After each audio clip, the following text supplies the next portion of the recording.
नमस्कार, जय जगन्नाथ, शुभ सकाळ। आज 22 नवेम्बर शनिवार। आज दिनर किछि गुरुत्वपूर्ण खबर उपरे आसंतु नजर पकाइबा। वीडियो भल लागले छोट लाइक टे करिदेबे। आसिला प्रथम खबर, श्रीमंदिर परिचालना कमिटी बैठक रे 5टी बिंदु उपरे आलोचना होईछि। पर्याय क्रमे हेबो रत्न भंडार गणति मणति। अक्षय तृतीया पूर्वरु गणति मणति लागि सेवायत माने प्रस्ताव दैछन्ति। एमआर मठर रूपा इटाकु श्री जगन्नाथ मंदिर अधीनकु आनिबा लागि प्रयास आरंभ होईछि। महाप्रभुଙ୍କ सुनावेशर आउ गोटे सेट ପାଇଁ प्रस्तुति आरंभ होईछि। खूब शीघ्र भक्तଙ୍କ लागि खोला जीव श्री गुंडिचा मंदिर। श्रीमंदिर प्रशासन एहाकु परिचालना करिवो। नाट्य मंडपरे धाड़ी दर्शन संपर्क रे मध्ये विशेष आलोचना होईछि। दिव्यांग माने सुविधा रे किभଳି दर्शन करि परिबे से ऊपर भी बैठक रे आलोचना होईछि। इस्कन रो अदिनिया रथयात्रा ऊपर मध्ये आलोचना होइतिबा सूचना दैछन्ति मुख्य प्रशासन अरविंद पाढ़ी। सेवायत कल्याण पांठी नै पेंशन राशि वृद्धि करा दैछि। वरिष्ठ सेवायतଙ୍କୁ 4000 बदଳରେ 5000 टंका मिलिबो। सेपरि पुरी बासिन्दाଙ୍କ श्रृंखलित और सहज दर्शन लागि स्वतंत्र गाइडलाइन प्रस्तुत करा जिवो। परवर्ती खबर, भद्रक केन्द्रापड़ा जगतसिंहपुर बेआईन बांग्लादेशीଙ୍କ विरुद्धରେ सबुठी जोरदार एक्शन। बुलडोजर रे बस्ती उच्छेद पर विभिन्न स्थान रे जबरदखल उच्छेद करा जायछि। सेपटे मालकानगिरी रे जोरसोर चालिछि सीए प्रक्रिया। सेठी भी बांग्लादेशी अनुप्रवेशकारीଙ୍କ चिह्नट चालिछि। केउठी बुलडोजर गरजुछि त आउ केउठी कांदब पाळी। जोरदार चालिछि बेआईन बांग्लादेशी धरपकड़। जल स्थल रे चारिआडे नजर। जगतसिंहपुर बेहरामपुर बस्ती रे बुलडोजर चढ़िबा परे ये बाख बस्तीर दृश्य। सूचना अनुसार एठु वर्ष वर्ष धरी खजड़ा निया जाउथिला। बिजुली संजोग भी दिया जाइथिला। केन्द्रापड़ा जिला महाकालापड़ा पट्टामुंडई और राजनगर रे अजब स्थिति। 2004 रे देशांतर नोटिस पाइबा सत्वे बहु बांग्लादेशी को सरकारी सहायता मिलिथिबा जणा पड़िछि। सेमाने एबे घर छाड़िबाकू नाराज। एपटे भद्रक बासुदेवपुर कसिया सामुद्रिक अंचल रे चढ़ाऊ करी मत्स्यजीवी कागजपत्र जांच कड़ाकड़ी करा जायछि। उपकूल पर भी उपांतरे भी ऑपरेशन बांग्लादेशी। मालकानगिरी भी चलीछि नागरिकता संशोधन आईन। उपकूल पर उपांतरे भी ऑपरेशन बांग्लादेशी। मालकानगिरी रे चलीछि नागरिकता संशोधन आईन सीए प्रक्रिया। परिचय पत्र और अन्य दस्तावेज जांच करुछि डाक विभाग। 1965 रु 1972 जाए मालकानगिरी रे 213टी गाँव रे शरण नैथिले लक्ष लक्ष बांग्लादेशी। और आहुरी अनेक बेआईन भावे डेरा जमाई सन्ति। तेबे सीए र भारतीय नागरिकता पाइबाकू 969 जन आवेदन करथिबा बेले बहु बेआईन अनुप्रवेशकारी भी धरा पड़िछन्ति। परवर्ती खबर, मुख्य शासन सचिव मनोज आहुजाଙ୍କ कार्यकाल डिसेम्बर 31 रे सरिबो। मनोजक पर एही पदरे किए बसिबो ताहाकू नै आरंभ होईछि चर्चा। 4 जनक ना चर्चा रे थिबा बेले मोहनक भरोसा किए जितुछि ता उपरे रहिबो नजर। विधानसभा अधिवेशन पूर्वरु राज्य सरकारଙ୍କ बड़ निष्पत्ति। कैबिनेट बैठक रे 12टी प्रस्ताव उपरे बाजिला मोहर। 2025 विदाय नेबा सह सरिबो मुख्य शासन सचिव मनोज आहुजाଙ୍କ कार्यकाल। राज्य रे बीजेपी सरकार आसिबा परे मनोजक नियुक्ति बेस चर्चा रे थिला। गत डिसेम्बर रे मनोजक कार्यकाल सरुथिले मध्ये एहाकू वर्षे वृद्धि करथिले मुख्यमंत्री मोहन माझी। एबे पुणी थारे मनोजक कार्यकाल अवधि बढ़िबो ना नुआ वर्ष रे बाबूଙ୍କ नुआ मुखिया चयन हेबे। प्रशासनर सर्वोच्च पदवी रे बसिबो किए ताकू नै पावर करिडर चर्चा। परवर्ती खबर, 6 दिन पर बसिबाकू जाउछि विधानसभा शीतकालीन अधिवेशन। विधानसभा अधिवेशन बसिबा पूर्वरु मोहनक कैबिनेट बैठक रे 9टी विभागर 12टी प्रस्ताव रे बाजिछि मोहर। जहा विकसित ओडिशा स्वप्न को साकार करिबाकू आउ पादे आगकू बढ़िबाकू सरकार को बल देछि। राज्य कैबिनेट बैठक रे लघु खनि को नै बड़ निष्पत्ति नैछन्ति टीम मोहन। लघु खनिज निलामी प्रक्रिया रे स्वच्छता आनिबा सह चोरा चालाण रे पूर्णछेद टाणिबाकू कमर कसिछन्ति सरकार। पूर्व भली लघु खनि निलामी हबनी, बरम ई लटरी जरिया रे मिलिबो निलामी। निलामी दर अधिक थिबारु बिक्री बेले एहार बोझ उठाउथिले लोके। आगकू मन इच्छा दर रे लघु खनिज बिक्री करि परिबे नाही लीजधारी। सरकार एबे लघु खनि धारीଙ୍କ ପାଇଁ लक्ष्मण रेखा टाणिछन्ति। परवर्ती खबर, पाकिस्तान रे बड़ धरणर विस्फोरण। स्थानीय गणमाध्यम अनुसार पाकिस्तान पंजाब प्रदेश रो फैसलाबाद रे एक बड़ विस्फोरण घटिछि। एथिरे अति कम रे 15 जनक मृत्यु होईछि एवं अनेक आहत होइछन्ति। विस्फोरण फल रे कोठा भुसुडी पड़िछि। सूचना अनुसार गैस लीक जोगु विस्फोरण होईछि। गैस लीक जोगु गोटिए कारखाना रे निया लागि अन्य कारखाना गुडी को व्यापिथिला बोली कुआ जाउछि। परवर्ती खबर, भारतर भय बढ़ाइला पाकिस्तान। काहेकि ना समुद्र पथरे पाकिस्तान रो शक्ति बढ़िबाकू जाउछि। पाकिस्तान को चीन देबाकू जाउछि 8टी उन्नत मानर सबमरीन, जहा कि एआईपी सिस्टम लेस होइतिबा बेले शत्रु को चकमा देबार सिद्ध हस्त। पाकिस्तान को मिलिबाकू जाउथिबा एही नुआ सबमरीन पानी भितरे लुचकाली खेल खेलिबारे पूरापूरी माहिर। घंटा घंटा धरी एही सबमरीन समुद्र भितरे लुचि रहिबाकू सक्षम, जहा कि भारत पई एबे नुआ चैलेंज सृष्टि करिछि। मिलिथिबा सूचना अनुसार चीन पाकिस्तान को एही 8टी सबमरीन देबाकू जाउछि, जहा भितरु एबे 4टी सबमरीन रो काम चीन रे चलिथिबा बेले आउ 4टी सबमरीन रो काम पाकिस्तान भितरे चलिछि। 2026 सुधा प्रथम सबमरीन पाकिस्तान आर्मी रे एंट्री मारिबाकू थिबा बेले 2028 सुधा सबुतक सबमरीन पाकिस्तान आर्मी को मिलिजिवो। ପରବର୍ତ୍ତୀ ଖବର ବିହାର ବିଧାନସଭା ନିର୍ବାଚନରେ କଂଗ୍ରେସ ଶୋଚନୀୟ ପ୍ରଦର୍ଶନ ପରେ ଏବେ ଦଳ ଭିତରେ ଅସନ୍ତୋଷର ମାହୋଲ ରହିଛି।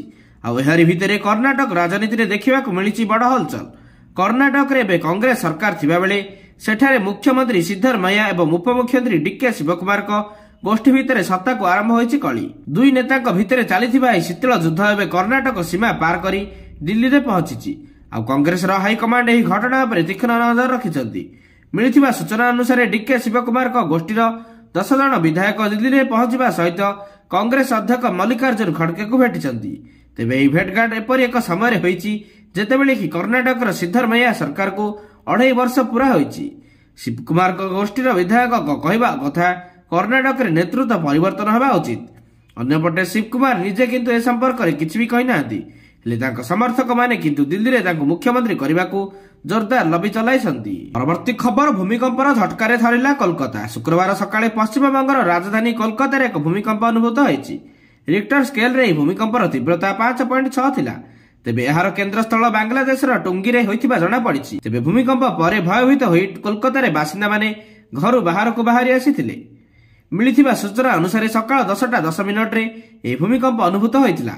କୋଲକାତାର ଆଖପାଖ ଜିଲ୍ଲା ଏବଂ ଉତ୍ତରବଙ୍ଗରେ ଏହି ଭୂମିକମ୍ପ ଅନୁଭୂତ ହୋଇଛି। ପରବର୍ତ୍ତୀ ଖବର ମାଲକା ସମୁଦ୍ର ସନ୍ଧିର ମଧ୍ୟ ଅଂଶରେ ସୃଷ୍ଟି ଘୂର୍ଣ୍ଣିବଳୟ ପ୍ରଭାବରେ ଆଜି ଦକ୍ଷିଣ ପୂର୍ବ ବଙ୍ଗୋପସାଗରରେ ଏକ ଲଘୁଚାପ କ୍ଷେତ୍ର ସୃଷ୍ଟି ହେବ। ପରବର୍ତ୍ତୀ ସମୟରେ ଏହା ପଶ୍ଚିମ ଉତ୍ତର ପଶ୍ଚିମ ଦିଗକୁ ଗତି କରି 24 ତାରିଖରେ ଆହୁରି ଘନୀଭୂତ ହୋଇ ଦକ୍ଷିଣ ବଙ୍ଗୋପସାଗରର ମଧ୍ୟଭାଗରେ ଅବପାତରେ ପରିଣତ ହେବାର ସମ୍ଭାବନା ରହିଛି। ଏହାରି ପ୍ରଭାବରେ ଆସନ୍ତା ସପ୍ତାହରୁ ପ୍ରବଳ ବର୍ଷା ନେଇ ଆକଳନ କରିଛି ଆଞ୍ଚଳିକ ପାଣିପାଗ ବିଭାଗ। ଯଦିଓ ବାତ୍ୟା ଗତିପଥକୁ ନେଇ କିଛି ସ୍ପଷ୍ଟ ହୋଇନାହିଁ, କିନ୍ତୁ ପାରିପାର୍ଶ୍ୱିକ ପରିବେଶ ବାତ୍ୟା ପାଇଁ ଅନୁକୂଳ ଥିବା ବିଶେଷଜ୍ଞ କହିଛନ୍ତି। ସେପଟେ ଆଇଏମ୍ଡି ପୂର୍ବାନୁମାନ କରିଛି ଯେ 27ରୁ ଓଡ଼ିଶା ଉପକୂଳରେ ବର୍ଷା ସମ୍ଭାବନା ରହିଛି। ଏପଟେ ବାତ୍ୟା ଆଶଙ୍କା ଭିତରେ ସାରା ଓଡ଼ିଶାର ସର୍ବନିମ୍ନ ତାପମାତ୍ରା ବ୍ୟାପକ ପରିବର୍ତ୍ତନ ଆସିଛି। ପରବର୍ତ୍ତୀ ଖବର କେଶବ ପ୍ରସାଦ ମୌର୍ଯ୍ୟଙ୍କ ରାଜନୈତିକ ପ୍ରମୋସନ କେବେ ତାଙ୍କୁ ବଡ଼ ଲୋକ ବନେଇବେ ମୋଦି ଶାହ ଯୋଡ଼ି। ୟୁପି ଡେପୁଟି ସିଏମ୍କୁ ଦିଲ୍ଲୀ ଡାକରା ହେବ କି? ଯେବେଠୁ ବିହାର ନେତା ବାଛିବା ପାଇଁ ୟୁପିର ଡେପୁଟି ସିଏମ୍ କେଶବ ପ୍ରସାଦ ମୌର୍ଯ୍ୟଙ୍କୁ ଦାୟିତ୍ୱ ମିଳିଲା ସେବେଠୁ ୟୁପିର ରାଜନୀତି ସରଗରମ ହୋଇଛି। କାହିଁକି ନା ଗତ 8 ବର୍ଷ ଧରି ୟୁପିର ଡେପୁଟି ସିଏମ୍ ପୋଷ୍ଟରେ ଥିବା କେଶବ ପ୍ରସାଦ ମୌର୍ଯ୍ୟଙ୍କୁ ନେଇ କିଛି ବଡ଼ ଚିନ୍ତା କରୁଛନ୍ତି ମୋଦି ଆଉ ଶାହ। ପାୱାର କରିଡରରେ ଏବେ ଏମିତି କିଛି ଚର୍ଚ୍ଚା ଜୋର ଧରିଛି। କିଛି ମାସ ତଳେ ଲକ୍ଷ୍ନୌର ଏକ କାର୍ଯ୍ୟକ୍ରମରେ ଶାହ କେଶବ ପ୍ରସାଦ ମୌର୍ଯ୍ୟଙ୍କୁ ନିଜ ବନ୍ଧୁ ବୋଲି କହିଥିଲେ। ଆଉ ସେବେଠୁ ତାଙ୍କୁ ନେଇ ଅନେକ ଚର୍ଚ୍ଚା, ଖାସ କରି ତାଙ୍କୁ କେନ୍ଦ୍ରୀୟ ରାଜନୀତିରେ କିଛି ବଡ଼ ଦାୟିତ୍ୱ ମିଳିପାରେ ବୋଲି କୁହାଯାଉଛି। ଗୋଟିଏ ସମୟରେ ଯେଉଁ ବିଜେପିକୁ ବ୍ରାହ୍ମଣଙ୍କ ପାର୍ଟି ବୋଲି କୁହାଯାଉଥିଲା, ଏବେ ସେହି ଦଳରେ ଦଳିତ ନେତାଙ୍କ ସଂଖ୍ୟା ବଢ଼ିବାରେ ଲାଗିଛି। ତେଣୁ ଏହାକୁ ଦେଖି ଏବେ କିଛି ଏମିତି ନେତାଙ୍କୁ ସାମ୍ନାକୁ ଆଣିବାକୁ ଚିନ୍ତା କରାଯାଉଛି ଯେଉଁମାନେ କି ଦଳର ଚେହେରା ସାଜିବେ। ତେଣୁ ଏଭଳି ଏକ ସମୟରେ ୟୁପିର ଡେପୁଟି ସିଏମ୍ କେଶବ ପ୍ରସାଦ ମୌର୍ଯ୍ୟଙ୍କୁ କିଛି ବଡ଼ ଦାୟିତ୍ୱ ମିଳିପାରେ ବୋଲି କୁହାଯାଉଛି। ଆଉ ଏହାରି ପଛରେ ରାଜନୀତି ମଧ୍ୟ ଭିନ୍ନ ରହିଛି। ପରବର୍ତ୍ତୀ ଖବର ସ୍କୁଲ ପିଲାଙ୍କୁ ୟୁନିଫର୍ମ ନ ମିଳିବା ନେଇ ଖବର ପ୍ରସାରଣ ପରେ ଆକ୍ସନ ମୋଡକୁ ଆସିଛି ପ୍ରଶାସନ। ଜୋରସୋରରେ ଚାଲିଛି ପୋଷାକ ବଣ୍ଟନ, ତଥାପି 50% ଟଙ୍କା ଖର୍ଚ୍ଚ ହୋଇପାରି ନାହିଁ। ଅନ୍ୟପଟେ ଏପରି ସ୍ଥିତି ଉପୁଜିଲା ତାର ଗୁମର ଖୋଲିଛନ୍ତି ଭେଣ୍ଡର। ବାଲେଶ୍ୱରକୁ ୟୁନିଫର୍ମ ପାଇଁ ଆସିଥିଲା 13 କୋଟିରୁ ଅଧିକ ଟଙ୍କା। ଟେଣ୍ଡର ମଧ୍ୟ ଅନେକ ଦିନରୁ ହେଲାଣି, କିନ୍ତୁ ଶିକ୍ଷାବର୍ଷ ସରିବାକୁ ବସିଥିବା ବେଳେ ବଣ୍ଟା ଯାଇନଥିଲା ଡ୍ରେସ୍। ଖବର ପ୍ରସାରଣ ପରେ ଜିଲ୍ଲା ଶିକ୍ଷା ବିଭାଗ ଯୁଦ୍ଧକାଳୀନ ଭିତ୍ତିରେ ଡ୍ରେସ୍ ବଣ୍ଟା ଚାଲିଛି। ତଥାପି ପୋଷାକ ବଣ୍ଟନ ପାଇଁ ଆସିଥିବା ଅର୍ଥର 50% ବି ଖର୍ଚ୍ଚ ହୋଇପାରି ନାହିଁ। ଏପଟେ ଭେଣ୍ଡରଙ୍କ କହିବା କଥା ସମୟ କମ୍ ଦିଆଯାଇଛି। 500 ଟଙ୍କାରେ 2ଟି ଡ୍ରେସ୍, ତା ସାଙ୍ଗକୁ ସବୁଠି ତ ଟଙ୍କା ମାଗୁଛନ୍ତି, କାମ କେମିତି କରିବୁ? ଅନ୍ୟପଟେ ଡ୍ରେସ୍ ବଣ୍ଟନର ବିଳମ୍ବର କାରଣ ଖୋଜିବାକୁ ପ୍ରଶାସନ ତଦନ୍ତ କରିବ ବୋଲି ଏଡିଏମ୍ କହିଛନ୍ତି। ପରବର୍ତ୍ତୀ ଖବର ବିହାର ନିର୍ବାଚନ ଫଳାଫଳ ବାହାରିବା ପରେ ଓଡ଼ିଶାରେ ପ୍ରଥମ ଥର ପାଇଁ ପହଞ୍ଚିଛନ୍ତି କେନ୍ଦ୍ରମନ୍ତ୍ରୀ ଧର୍ମେନ୍ଦ୍ର ପ୍ରଧାନ। ଭୁବନେଶ୍ୱରରେ ପହଞ୍ଚିବା ପରେ ତାଙ୍କୁ ଜୋରଦାର ସ୍ୱାଗତ କରାଯାଇଛି। ବିହାରରେ ଏନ୍ଡିଏ ଚମତ୍କାର ପ୍ରଦର୍ଶନ ପରେ ସେ ଓଡ଼ିଶା ଆସିବା ପରେ ତାଙ୍କୁ ଭୁବନେଶ୍ୱର ବିମାନ ବନ୍ଦରରେ ଭବ୍ୟ ସ୍ୱାଗତ ଦିଆଯାଇଛି। ଶହ ଶହ ବିଜେପି କର୍ମୀ ଓ ନେତା ତାଙ୍କୁ ଭବ୍ୟ ସ୍ୱାଗତ କରିଛନ୍ତି। ପାରମ୍ପରିକ ନୃତ୍ୟ ବାଦ୍ୟରେ ତାଙ୍କୁ ସ୍ୱାଗତ କରିଛନ୍ତି ଦଳୀୟ ନେତା। ବିମାନ ବନ୍ଦରରେ ମନ୍ତ୍ରୀ ସୂର୍ଯ୍ୟବଂଶୀ ସୁରଜ, ସାଂସଦ ବିଭୁ ପ୍ରସାଦ ତରାଇ, ବିଧାୟକ ଟଙ୍କଧର ତ୍ରିପାଠୀ, ଗୋଲକ ମହାପାତ୍ର, ପିଙ୍କି ପ୍ରଧାନ, ରାଜ୍ୟସଭାପତି ସମୀର ମହାନ୍ତି ପ୍ରମୁଖଙ୍କୁ ଦେଖିବାକୁ ମିଳିଥିଲା। ଏଠାରୁ ସେ ସିଧାସଳଖ ପୁରୀ ଯାଇ ମହାପ୍ରଭୁ ଜଗନ୍ନାଥଙ୍କ ଦର୍ଶନ କରିଛନ୍ତି। ପରବର୍ତ୍ତୀ ଖବର ଥାଇଲାଣ୍ଡରେ ଆୟୋଜିତ ବ୍ରହ୍ମାଣ୍ଡ ସୁନ୍ଦରୀ 2025 ପ୍ରତିଯୋଗିତା ଶେଷ ହୋଇଛି। ମେକ୍ସିକୋର ଫାତିମା ୱାସ୍କ ମଥାରେ ସାଜିଛି ମିସ୍ ୟୁନିଭର୍ସ 2025ର ମୁକୁଟ। 2024ରେ ବ୍ରହ୍ମାଣ୍ଡ ସୁନ୍ଦରୀ ମିସ୍ ଡେନମାର୍କ ଭିକ୍ଟୋରିଆ କେଜର ଥିଲୋଇକ୍ଙ୍କୁ ମୁକୁଟ ପିନ୍ଧାଇଥିଲେ। ମିସ୍ ଥାଇଲାଣ୍ଡ ହୋଇଥିଲେ ରନର୍ସ ଅପ୍। ଆରମ୍ଭରୁ ବିବାଦରେ ଘେରି ହୋଇଥିବା 2025 ମିସ୍ ୟୁନିଭର୍ସ ପ୍ରତିଯୋଗିତା ଜବରଦସ୍ତ ଢଙ୍ଗରେ ଶେଷ ହୋଇଛି। ଏହି ବିଶ୍ୱ ମଞ୍ଚରେ ଯେତେବେଳେ ଫାତିମାଙ୍କ ନାଁ ଘୋଷଣା କରାଯାଇଥିଲା, से थरुथिबार देखिबाकू मिलिथिला। यह पूरा मेक्सिको बासींक पई खुशी खबरर समय थिला। परवर्ती खबर भवानीपाटना विधायक सागर दासଙ୍କୁ हत्या धमक। राजनीतिक उद्देश्य रखी ଏହି हत्या धमक दिया जायଥିବା सूचना मिलिछि। ओडिशा प्रदेश कांग्रेस कमिटी पक्षरु एहाकु दृढ़ निंदा करा जायछि। जदि राज्य जड़े विधायकଙ୍କୁ एभଳି खुलमखुला धमक मिली पारुछि तेबे राज्य महिला एवं साधारण जनता केते सुरक्षित बोली प्रश्न करिसंती। एहाकु नै कांग्रेस एक सांबादिक सम्मेलन करी राज्य में आईन श्रृंखला ठीक नथिबा नै प्रश्न करिसंती। न्याय पर डीजीपी एवं एसपी निकट में फेरा देवा नहीं सूचना देइछन्ति। परवर्ती खबर दुबई एयर शो रे एक बड़ दुर्घटना घटी। एक विमान दुर्घटनाग्रस्त होइछि। एक एपी रिपोर्ट अनुसार शुक्रवार दुबई एयर शो रे प्रदर्शनी उड़ाण समय एक तेजस विमान दुर्घटनाग्रस्त होइछि। विमानटी भिड़ पर प्रदर्शनी उड़ाण उड़ाउथिबा समय यह दुर्घटना घटी। पायलट बाहर को बाहरी थिले कि नहीं ताहा एपर्यंत स्पष्ट होई नहीं। शुक्रवार अपराह्न दुबई एयर शो रे प्रदर्शनी उड़ाण समय तेजस युद्ध विमान दुर्घटनाग्रस्त होइथिबा जଣା पड़िछि। स्थानीय समय प्राय अपराह्न 2:10 रे विमानटी दर्शकों प्रदर्शन करुवा समय यह दुर्घटना घटिला। प्रदर्शन बंद होगा पर विमान बंदररू कला धुआं उठुथिबार देखा जायतिला।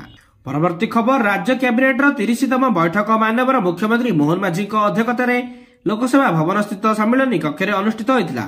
राज्य कैबिनेटर यह गुरुत्वपूर्ण बैठक शेष होती। लोकसभा भवन मुख्यमंत्री मोहन माझी अध्यक्षतार अनुष्ठित कैबिनेट बैठक में मंत्री परिषदर सदस्य और विभागीय सचिव माने उपस्थित थिले। कैबिनेट बैठक में 9टी विभागर 12टी प्रस्ताव पारित होईछि। बैठक पर मुख्य शासन सचिव मनोज आहूजा कैबिनेट बैठक में नियाଯାଇଥିବା निष्पत्ति संपर्क में गणमाध्यम को सूचना देथिले। कैबिनेट बैठक में मोट 9टी विभागर 12टी प्रस्ताव आलोचना पूर्वक अनुमोदन करा जायतिला। तन्मध्यरु गोटिए प्रस्ताव सप्तदश विधानसभार आगामी 5म अधिवेशन में अनुष्ठित होबार संपर्क थिला। परवर्ती खबर फरीदाबाद आतंकी नेटवर्क एवं लालकिला विस्फोरण में बड़ खुलासा। यहां तदंत करुवा एजेन्सी गुड़िक एक बड़ पर्दाफाश करिछि। आतंकवादी फोन रु तथ्य उद्धार करा जायथिबा बेले केवल मुजामिल मोबाइल फोन रु प्राय 200 वीडियो मिलिछि। एथिरे जैश ए मोहम्मद मुख्य मासूद आजहार असगर अन्य जैश कमांडर एवं अनेक आईएसआईएस संपृक्त आतंकवादी विषाक्त भाषणर ऑडियो एवं वीडियो अंतर्भुक्त। तदंतर यह जना पड़ी लालकिला विस्फोरण में आत्मघाती विस्फोरणकारी मुजामिल एवं डॉक्टर उमर तुर्की सीरियार आईएसआईएस आतंकवादी कमांडर साक्षात करथिले।